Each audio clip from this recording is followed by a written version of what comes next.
Hello.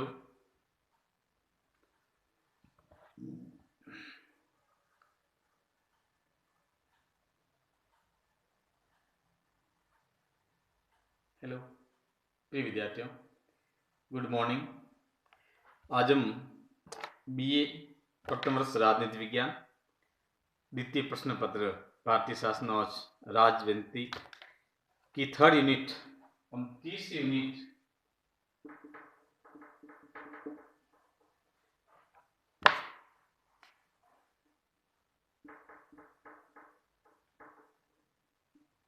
BA first paper second unit third, तीसरी unit का अंतिम जो टॉपिक हमारा है निर्वाचन आयोग तथा चुनाव सुधार। निर्वाचन आयोग, इलेक्शन कमीशन ऑफ इंडिया के बारे में बात करेंगे। ये हमारा एक इस यूनिट का आपकी लास्ट टॉपिक रहेगा। उसके बाद में आपके इस पेपर की 3 यूनिट कंप्लीट हो जाएगी और बीच में हम कुछ जो टॉपिक है बीए जो फर्स्ट जो पेपर है राजनीतिक सिद्धांत का जो पेपर है उस पेपर में भी कुछ कॉन्सेप्ट पे बातचीत करेंगे। इसमें फिर आपके 2 यूनिट बाकी रहेंगी, तो 2 यूनिट को हम प्रयास करेंगे कि जल्दी ही मतलब जनवरी महीने तक हम लोग कोर्स को पूरा करवाने का प्रयास करेंगे और फरवरी में पुनः हम जो हमारा शेष सिलेबस रहेगा उसका रिवीजन करवाने का प्रयास करेंगे। तब तक आप लोग नियमित यूट्यूब चैनल से अध्ययन करता रहे। जब तक राज्य सरकार द्वारा निर्देश प्राप्त नहीं होता है ऑफलाइन क्लासेज महाविद्यालय में प्रारंभ नहीं होती है।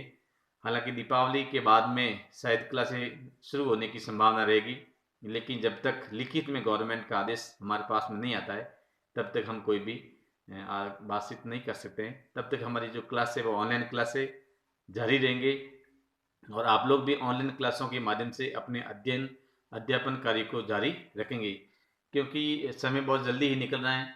अभी आपके एग्ज़ाम के फॉर्म भरने की डेट्स शीघ्र ही आ जाएगी। आप में से कई विद्यार्थी ऐसे भी हैं जिन्होंने कॉलेज में रेगुलर एडमिशन के लिए फॉर्म भरा था, लेकिन मेरिट कम होने की वजह से वो विद्यार्थी फॉर्म नहीं भर पाए। तो जोधपुर जय नारायण व्यास विश्वविद्यालय जोधपुर की के स्वयंपाठी विद्यार्थियों के फॉर्म भी अभी कॉलेज में शुरू हो गए, वो फॉर्म भी भरे जा रहे हैं। अगर कोई विद्यार्थी इग्नू से कोई अगर बीए बीकॉम करना चाहे तो इग्नू से भी एडमिशन के फॉर्म चालू है ओपन के, और उसकी जो लास्ट तारीख है वो 15 नवंबर है। और विशेषकर जो SC ST के जो विद्यार्थी हैं वो ध्यान दें, क्योंकि SC ST के विद्यार्थियों के लिए इग्नू द्वारा जो संचालित जो पाठ्यक्रम है स्नातक स्तर के जो पाठ्यक्रम है जिसमें BA बीकॉम और BSc है, तो उसके लिए फीस माफ है, यानी कि किसी प्रकार की फीस नहीं लग रही है। तो वह विद्यार्थी इग्नू से भी फॉर्म अप्लाई कर सकते हैं जिसका यहाँ एडमिशन नहीं हुआ है। उसके बाद में वर्धमान महावीर ओपन यूनिवर्सिटी जो कोटा से है उसका भी centre MBR government college Balotra में है, तो उससे भी विद्यार्थी करना चाहे तो उसकी भी डेट है अभी चल रही है।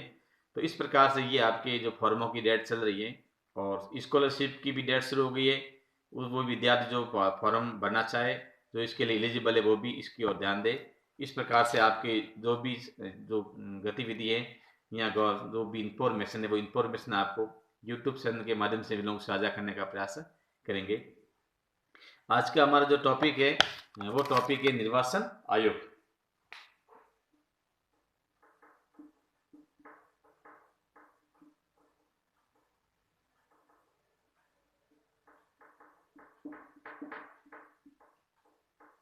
निर्वाचन आयोग, इलेक्शन कमीशन के बारे में बातचीत करेंगे।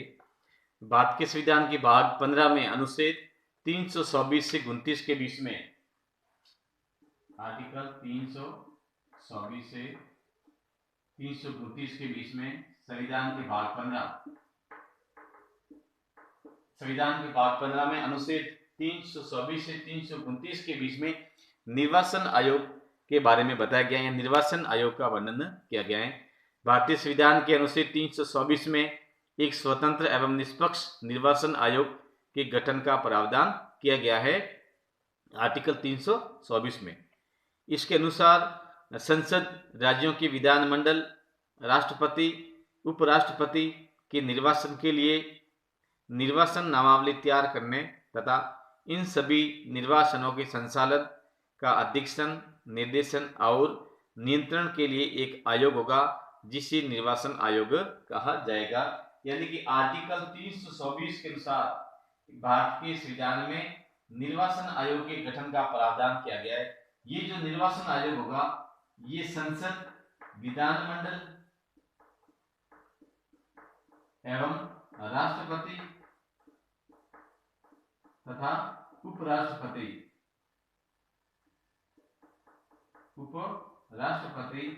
इनके चुनाव संबंधी संसद में आपके लोकसभा एवं राज्यसभा इनके चुनाव करवाएंगे। यानी कि इनका जो दायित्व होगा निर्वाचन नामावली तैयार करने के साथ साथ में हमारी जो संसद है, संसद के दोनों सदन है, लोकसभा एवं राज्यसभा है, उसके बाद में विधानमंडल, जो हमारा विधानमंडल राज्यों का जो विधानमंडल है जिसमें कई जगह विधान परिषद भी है, विधानसभा भी है, तो इनके सदस्यों का निर्वाचन करना, फिर राष्ट्रपति और उपराष्ट्रपति के पदों पर निर्वाचन करने का जो कार्य होगा वो निर्वाचन आयोग के द्वारा प्रदान किया जाएगा। निर्वाचन आयोग की स्थापना 25 जनवरी 1950 में, विद्यार्थी ध्यान रहे, इसकी स्थापना 25 जनवरी 1950 यानी भारत का संविधान लागू होने से एक दिन पहले। ये जो तिथि है आप लोग याद रखना, कई बार एग्जाम में प्रश्न पूछा जाता है कि भारत में क्यों ये तिथि बहुत इंपॉर्टेंट है, क्योंकि इस तिथि को हम लोग मतदाता दिवस, राष्ट्रीय मतदाता दिवस के रूप में भी मनाते हैं, इसलिए तिथि हमारे उसमें। और 2011 से हमने 25 जनवरी को भारत में राष्ट्रीय मतदाता दिवस मनाने का संकल्प लिया था। और उसके बाद में हम प्रतिवर्ष 25 जनवरी को राष्ट्रीय मतदाता दिवस मनाए जाते हैं, जिसमें अधिक से अधिक विद्यार्थियों द्वारा या ग्राम पंचायत स्तर पे वहां के सक्रिय सदस्यों द्वारा इस प्रकार से एक रैली निकाली जाती है और मतदाताओं को भारतीय लोकतंत्र के प्रति जागरूक रहने के लिए एक अभियान चलाया जाता है। मतदाता को अपने दायित्व के बारे में बताया जाता है, प्रशिक्षण दिया जाता है।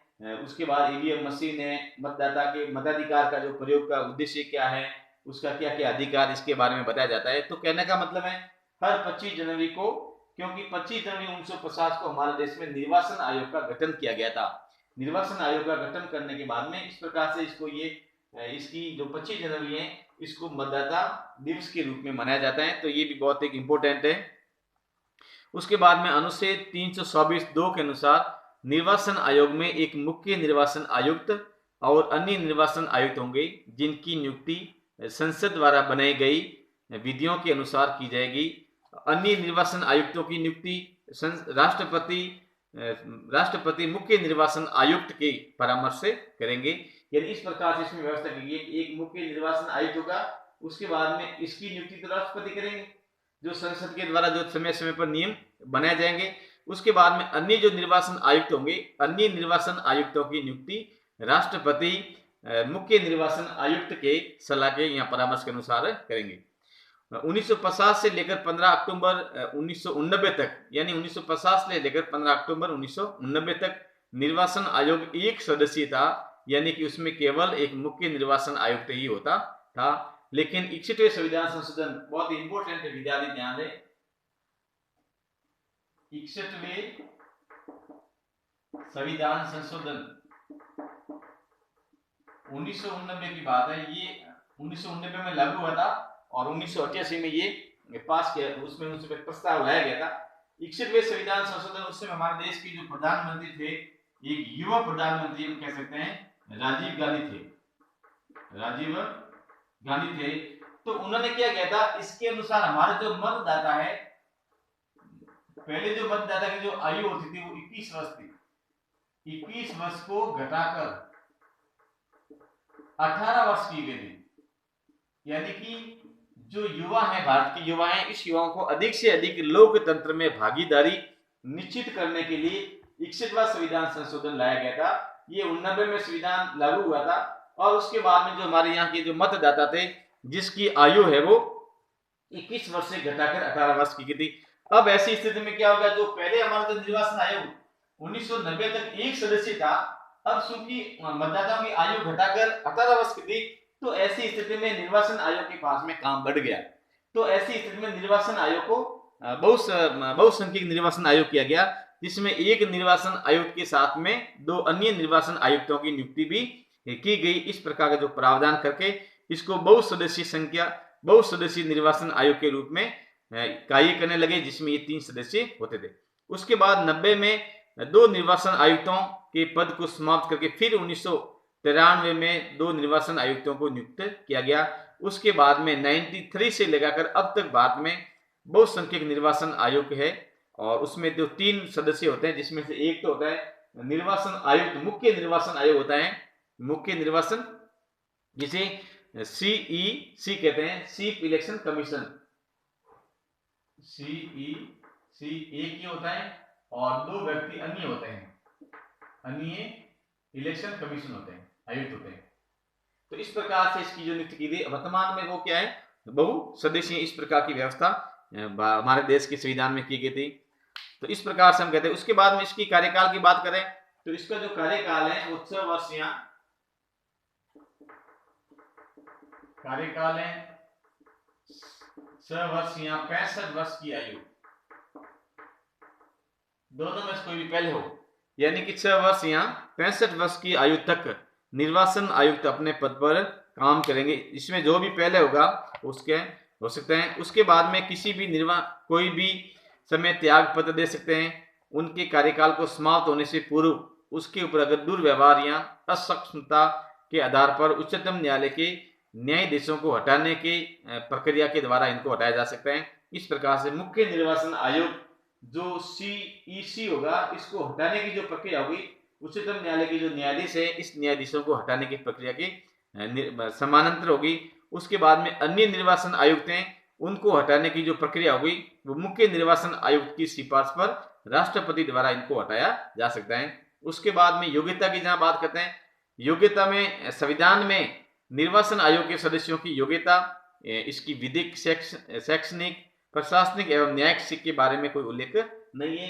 यानी कि निर्वाचन आयोग में मुख्य निर्वाचन आयुक्त एवं अन्य निर्वाचन आयुक्तों की नियुक्ति के संबंध में योग्यता के मामले में संविधान इस मामले में मौन है, यानी कि इनकी योग्यता के बारे में कोई प्रावधान नहीं किया गया है। फिर भी हमारे देश में इस प्रकार की मान्यता रही हुई है। यहाँ सामान्यतया भारतीय प्रशासनिक सेवा के वरिष्ठतम सदस्य को निर्वाचन आयुक्त में लगाया जाता है, यानी कि वरिष्ठ जो सीनियर IAS अधिकारी होता है उनको निर्वाचन आयोग में आयुक्त एवं अन्य आयुक्तों के रूप में उनकी सेवाएं ली जाती हैं। इस प्रकार से भारतीय संविधान में निर्वाचन आयोग के बारे में व्यवस्था की गई है। कल इसका जो अगला वीडियो हमारा होगा उसमें हम निर्वाचन आयोग के कौन कौन से कार्य हैं या निर्वाचन आयोग के पास में प्रमुख क्या शक्तियां हैं, इनके बारे में बात करेंगे। तब तक के लिए धन्यवाद।